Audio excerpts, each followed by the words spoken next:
This is the GIS News for Tuesday, January 7th, 2025. I am Rikisha St. Louis. In the headlines, Prime Minister Honorable Deacon Mitchell says the Public Sector Employees Bill is not unconstitutional and will be implemented. And Governor General honors Grenadians for contribution and service to country. We'll have details to these stories and more when we return. Are you thinking about buying a vehicle? Did you find a company on social media? Stop. It may be a scam. Look out for the following red flags. Is the price lower than other dealers? Does it seem too good to be true? Are you sending the monies to the US even though you are ordering the vehicle from Japan? Does the address on the invoice match the address on the payment details? Are conversations limited to WhatsApp text? Is there a sense of urgency placed on you by the seller? You are about to be scammed. Do not take your hard-earned cash or even worse, a loan to send to these scammers.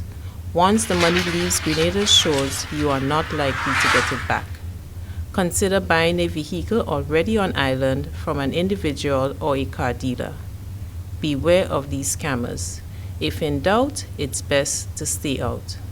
A message from the Financial Intelligence Unit. Welcome back. Government is satisfied that the Public Sector Employees Bill 2024 is not unconstitutional, but it simply caters to the urgent needs of employees. That's according to Prime Minister Honorable Deacon Mitchell during his appearance on GBN's television program Beyond the Headlines on Monday evening. The bill was passed in both the upper and lower houses of Parliament in December 2024 and duly assented to by the Governor General, Her Excellency Dame Cecile La Grenade. Prime Minister Mitchell said following careful consideration and consultations with legal experts, the bill will add value to the lives of hundreds of government employees who before would retire and not receive a pension for their years of hard work and service. This isn't costing this administration anything. Understand this. We are trying to give you something that you don't have in a sustainable manner. That is yours. All of those who talk about constitution and constitutionality, they have theirs already. 10 times over. And they have never sought to give you anything. So for me, this is not an issue about constitutionality. We are satisfied, having worked with consultants, having worked with the Attorney General's chambers, that there is nothing unconstitutional about the bill. The bill is not taking away anybody's rights. As I've said, the bill explicitly repeals the Pension Disqualification Act. The only people who have any right to a pension right now are these established public officers who are currently working. He explained that the pension reform seeks to promote sustainability of government and the country. This whole notion of established and non-established workers is a notion that ultimately, I'm going to use this word, will no longer be of any distinction with a meaning. Because to a large extent, the single almost defining act of this is these pension issues. The more the government has to become the single biggest employer in a country, the more the country will fail. Who pays the government? It's not the people who work for the government that pays the government. It's the rest of the population. It's the businesses, it's the private sector people. They are the ones who have to pay the taxes. And that is the taxes that we use to fund the government, and the government is you, if you work for the government. It's the services the government provides to the citizens, most of which are provided through you, policing, prison, etc. So if the only employees are government employees, then you have a failed state. And I think history has proven that attempts to make the state the sole employer everywhere in the world has failed. So we need to understand that this is not just about the pensions and so on. This is about the sustainability of the government and, by extension, the sustainability of the country. Prime Minister Mitchell reiterated that if the current structure remains, many Grenadian employees will not enjoy their retirement. Under the current system that we have, there are public servants who are going to retire and they're going to be paid. when you combine the NIS pension and the current what I call unfunded taxpayers pension, where they are going to be paid more money on their retirement than when they were working. In some cases, as much as 120% of their salaries. And right next to them, if we don't proceed with this pension reform bill, are going to be people who, if we left this system in place, where they were told to pay their NIS and all these kinds of things, will be retiring with not a pension. Not an NIS one, not a government one. Grenadians who have contributed significantly to the development of the country in various areas were honored during an investiture ceremony on Tuesday. Governor General Her Excellency Dame Cecile La Grenade presided over the ceremony to recognize those who have received birthday honors from 2021 to 2024 and also the 2024 New Year's Honor awardees. Her Excellency Dame Cecile La Grenade congratulated all who were awarded and encouraged them to wear their insignia with pride, encouraging others to be of service. Investiture ceremonies are not only very meaningful to the recipients of awards, their families and friends, but also to our society as a whole. They are the formal expression of the difference that commitment, dedication, and service of our outstanding men and women are making to the well-being of our nation and its people. To all outstanding awardees, I thank you for everything you have done for our country. I share the pride and joy of your friends and family as you are honored here today. I encourage you to wear your insignia as a badge of honor, as it will serve as a powerful source of inspiration and motivation to those who seek to emulate you. Among the honorees were Mrs. Joan Purcell, awarded Dame Commander of the Order of the British Empire, DBE, for her service to government and the community, and former Prime Minister Tilman Thomas, who received the Commander of the Order of the British Empire, CBE. I'm humbled, first of all, surprised. You know, it was indeed a real surprise to have been awarded that at that level. And I hope that I'll be an example to our young people in Grenada that an ordinary person can indeed be awarded an honor that is, you know, such an honor. Well, I feel satisfied because I have dedicated some time to public service, but I haven't done it by myself. My family, I had family support, and other persons inspired me. And I've always been committed to building and strengthening democratic institutions. So I believe it's those who've been observing my conduct in society, they recognize what I've been involved in. We need to build good human relationships. We have to respect each other, and we need to strengthen our institutions. You know, it's not about individuals, it's about institutions.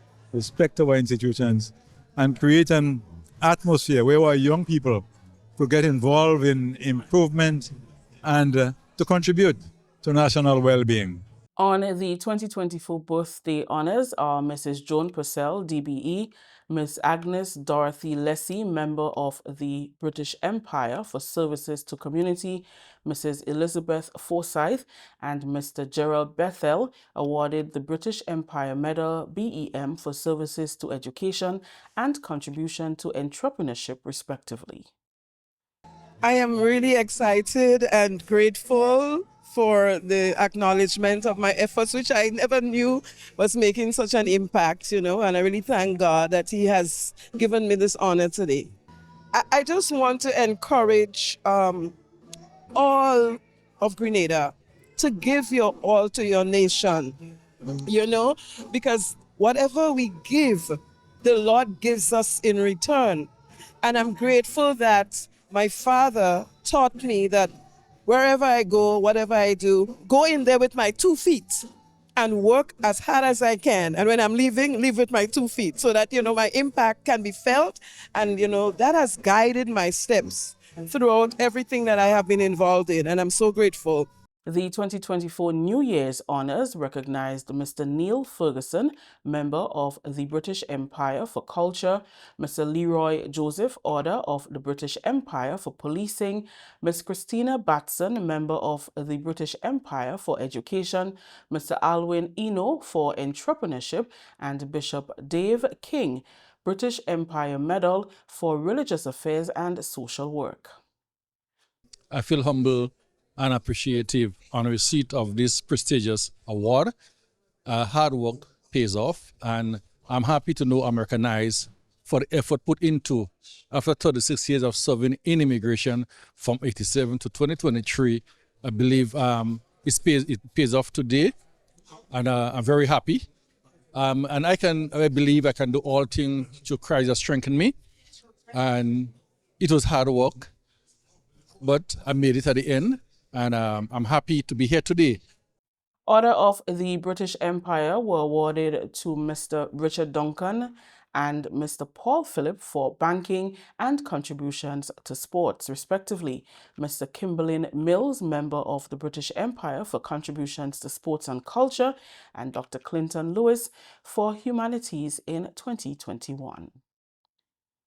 Yeah, I feel very elated. First of all, while it has been bestowed onto me, it is a result of the support I've had from my wife, Petal, my daughter, Avalon, over the years, and in particular, the support of my colleagues at Grenada Cooperative Bank. I recall Dion Moses, Jennifer Robinson, Wanda Squires Francis, Floyd Down, and the list goes on, Kester Joseph. So we worked very hard at the bank over the years, and while family and co-workers are the main contributors, I am the recipient. So for that, I feel it's an honor for me, for my family, and for my colleagues over the many years at the bank. The honor means something, and I think it means a lot to the people around me who have been for years thinking of me as an example for young people, a father figure, a mentor, whatever. It means a lot to them. It means a lot to me. I will just continue to be who I am. It's just an honor, but I'm continuing to do my job. This is what has been laid on my heart to do, and I just feel comfortable doing it, and respect the fact that people think that I deserve more.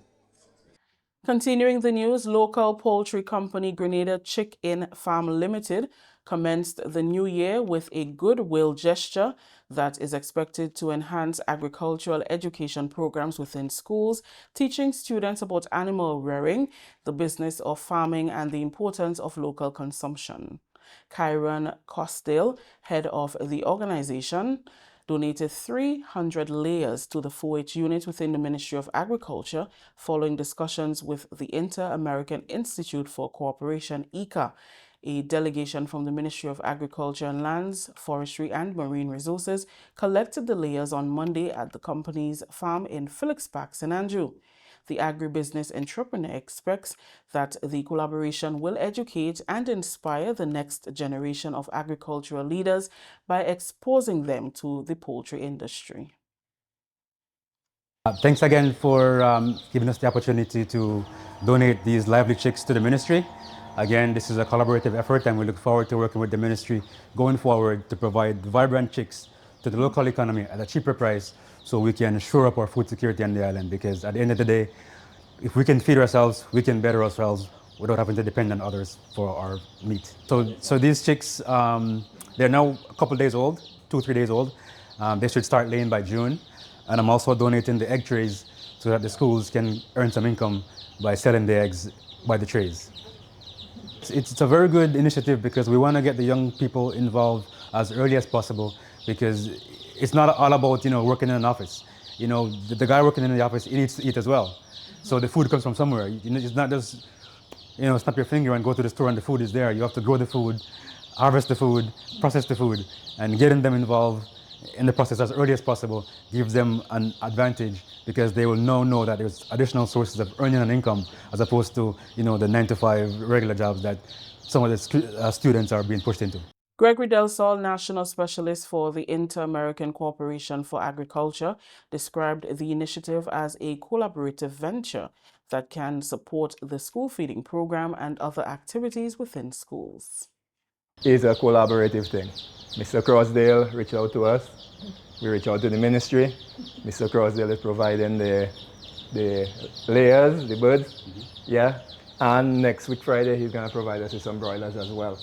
So the schools that we are going to hand these chicks over to via the 4-H program they're going to have broilers and layers. So that would help support the school feeding program. On behalf of the Ministry of Agriculture, we'd like to say thank you so much to Mr. Crossdale and Grenada Chicken Farm for this donation of chicks and the egg crates that will be given to the schools. We know how important it is for young people to be part of the whole agricultural industry, and these chicks will be going to the 4-H gardens, 4-H enterprises at the schools, and so the young children will learn how to take care of them, the whole process of taking care of them, growing them up, then the harvesting, and then the processing of these birds, and of course to see how it's a business and how they can earn from it. So we are so grateful to you. We look forward to further initiatives, both with yourself, other organizations, and of course our long-standing commitment and relationship with EECA. So we look forward to other initiatives such as this. And again, thank you, thank you, thank you. Acting 4-H Coordinator Melissa Tyson says that the department remains committed to promoting agricultural education and supporting initiatives like this. This would be the first time we would be doing layers, and we're excited about it. Our 4-H program, we build a lot of life skills and leadership in children.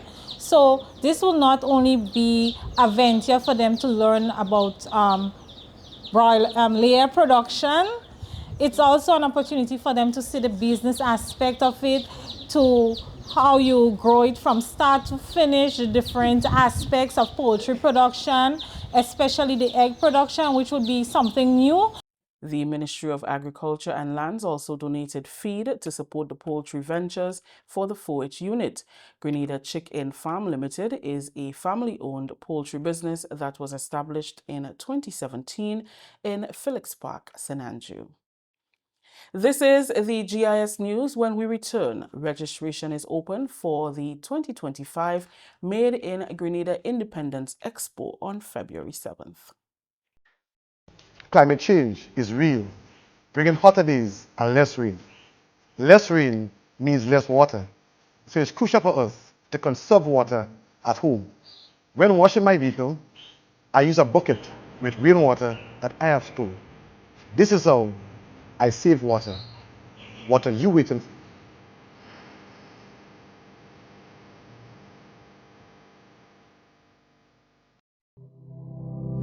If it's one thing we know for sure, life is an unpredictable journey, full of twists and turns, but no matter where it takes you, the National Insurance Scheme is here, ready to support you every step of the way.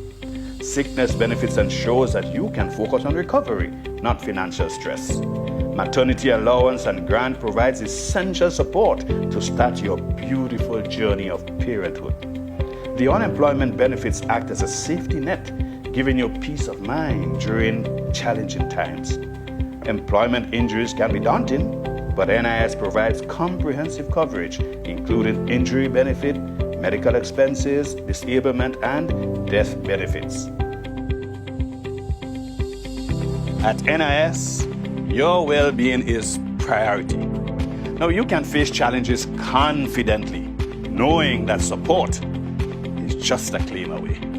Contact us today to find out more about the range of benefits, or visit our website at www.nisgrenada.org. Welcome back. Registration is now open for the 2025 Made in Grenada Expo, which showcases food, arts and craft, and other aspects of the country.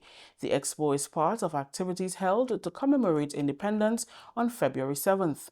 Annually, the expo attracts manufacturers, small business owners, agro-processors, and members of the creative industry interested in building networks and marketing their products.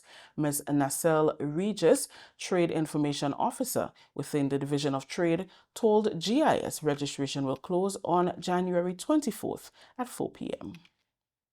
Normally, we have a directory of manufacturers which we gather annually, and we disseminate to these persons, as well as we normally would give the general public notice where they can walk in and do registration physically. But we mostly try to go the online way because, as you know, the Prime Minister alluded to the fact that he wants to have reduction where we go paperless or no more than 5 prints. So we really encourage our manufacturers and our producers to please get hold of an email address, one that is working, one that you are in connection with daily. Because it is not something that you should go when you feel like. You should always be visiting your email. You never know when you have a contact for a quota to fulfill, and only how you can do so is in connection with your email. Persons, once you make payments at the government treasury or cash sub-offices, please return your receipts to the Division of Trade, Financial Complex Building, Carriacou, St. George's. It is important in order to complete the registration process. It cannot be done in isolation where you pay and we do not know who pay. So you must return those receipts to the division so that we can complete your registration process. This is normally the norm, so we just want to ask persons to ensure that they do that in a timely manner. Registration will close on the 24th of January, 4 p.m. sharp. The division is encouraging early registration and payment as the spaces are limited and less than 100 vendors and businesses will be allowed to participate. Applications can be done online to email address nasil, nasil.regist@trade.gov.gd or in person. Normally, our capacity goes over 100. This year, unfortunately, we'll be looking at 60 to 80 persons partaking at that event. So it will be a first come, first serve basis. Whether it's online, after I reach my quota, I would log off. So I applaud persons to please go on and register early and not come after the registration date and say, oh, it was my intention, you know, I usually partake. No. Because we strapped for space and time, we would love for persons to go on and register in a timely manner. Our portal is not up and running, so I would ask persons to kindly send an email to nasil.regis@trade.gov.gd to make any connection to do with registration process. I would repeat this, nasil, NASSIL.regis, REGIS, @trade, TRADE.gov.gd to make any registration request. Government has been promoting the implementation of transformative projects that focus on building resilience and are outcome-oriented. During an interview on the GBN television program Beyond the Headlines on Monday evening, Prime Minister Honorable Deacon Mitchell said during 2025 and beyond, government through the Ministry of Education will embark on an education curriculum transformation initiative. This will incorporate hard and soft skills training from the primary level to align education development to employment opportunities available in the country. The project will be spearheaded by a permanent secretary and other supporting staff to ensure smooth execution. We are creating delivery units where we'd have a permanent secretary permanently assigned to tackle that particular transformative project. And the education curriculum and the introduction of skills training, both hard and soft skills, to the education system is one of those. We will be appointing an executive sponsor, and we will be appointing project managers, retaining consultants, and so on to help us actually drive the delivery of these processes over a period of time. Now, education in particular is not one that will begin and end as, say, building a hospital. And so part of it, obviously, will be ultimately getting us certain targets and milestones, and then hopefully having more and more mainstreaming of this within the education system. So we will be announcing who the permanent secretary on assignment is, who the executive sponsor is, and so on within the next 30 to 45 days. Prime Minister underscored the significance of engaging and implementing these transformative projects. This year has been compounded by Hurricane Beryl and the need to respond to it. But even prior to that, we recognize that to some extent, the task of engaging in transformation, while at the same time keeping the lights open the days, is difficult. And the public service, in its current construct, simply doesn't have the bandwidth and the capacity to be able to take on all of it. But at the same time, we do not want to completely outsource some of the transformative projects, because we think it would be important from a learning perspective for the public service to be intimately involved in the delivery unit.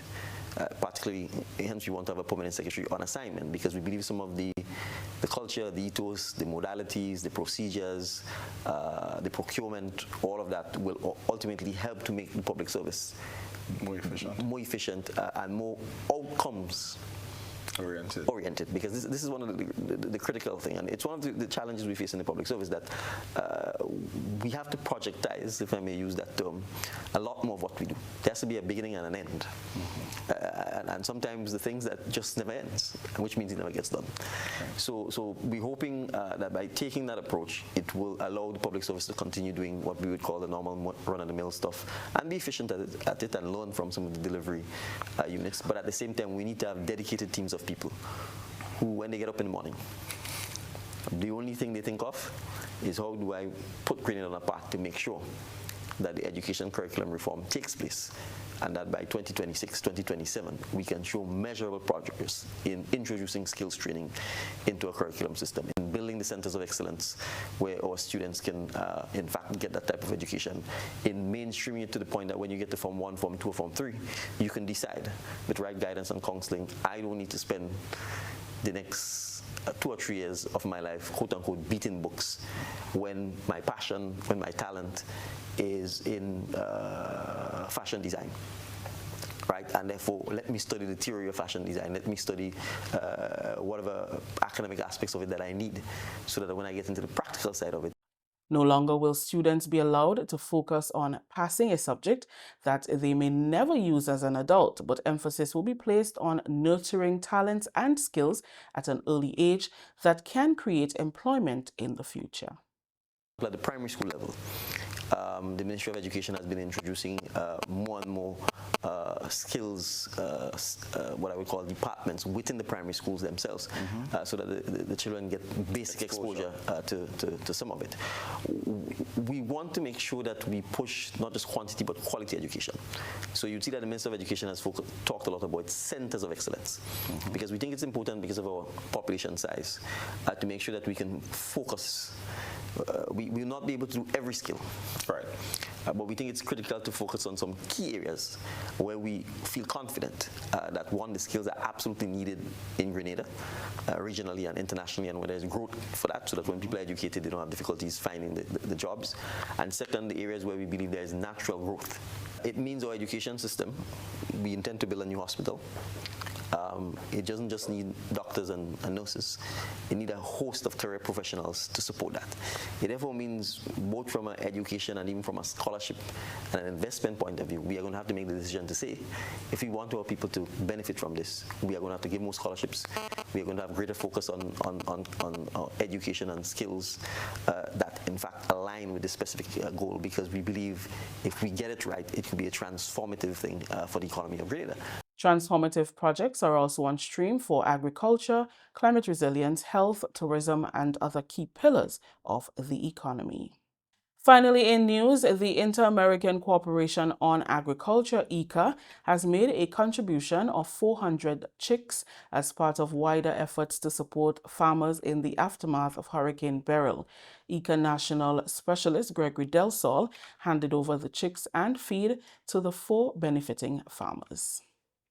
In the post-Beryl situation, many of our farmers, crop farmers, fishers, and poultry and livestock farmers were severely affected. So we wanted, in our own small way, to make a contribution to the effort to rebuild and to get our farmers going.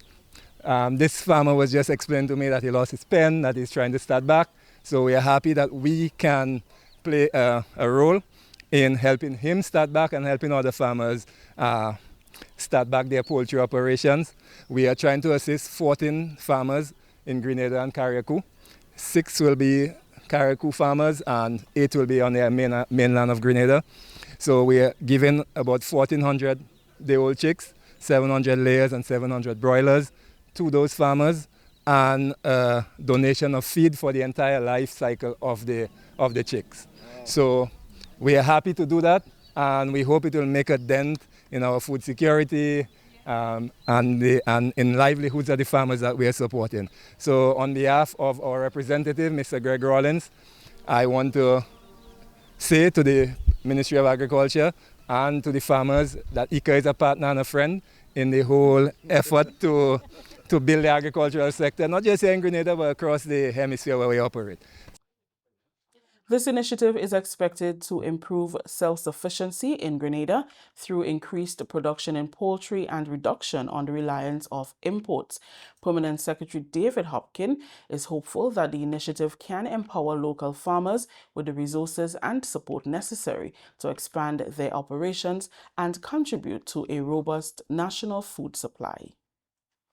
Is all part of the bear relief efforts and partnering with Grenada, the Ministry of Agriculture specifically, in this initiative. So on behalf of the government, as well as the Ministry of Agriculture, we say thank you for this initiative.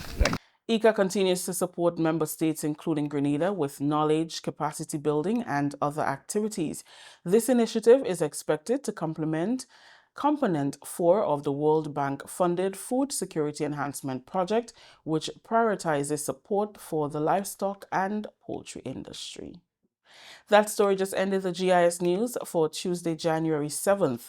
A recap of the headlines. Prime Minister Honorable Deacon Mitchell says the Public Sector Employees Bill is not unconstitutional and will be implemented. And Governor General honors Grenadians for contribution and service to country. On behalf of the entire news and production team, I am Rakisha St. Louis saying thank you for joining us. If there's one thing we know for sure, life is an unpredictable journey. Full of twists and turns, but no matter where it takes you, the National Insurance Scheme is here, ready to support you every step of the way. Sickness benefits ensures that you can focus on recovery, not financial stress. Maternity allowance and grant provides essential support to start your beautiful journey of parenthood. The unemployment benefits act as a safety net, giving you peace of mind during challenging times. Employment injuries can be daunting, but NIS provides comprehensive coverage, including injury benefit, medical expenses, disablement, and death benefits. At NIS, your well-being is priority. Now you can face challenges confidently, knowing that support is just a claim away. Contact us today to find out more about the range of benefits or visit our website at www.nisgrenada.org. Are you thinking about buying a vehicle? Did you find a company on social media? Stop. It may be a scam. Look out for the following red flags. Is the price lower than other dealers? Does it seem too good to be true? Are you sending the monies to the US even though you are ordering the vehicle from Japan? Does the address on the invoice match the address on the payment details? Are conversations limited to WhatsApp text? Is there a sense of urgency placed on you by the seller? You are about to be scammed. Do not take your hard-earned cash or even worse, a loan to send to these scammers. Once the money leaves Grenada's shores, you are not likely to get it back. Consider buying a vehicle already on island from an individual or a car dealer. Beware of these scammers. If in doubt, it's best to stay out. A message from the Financial Intelligence Unit.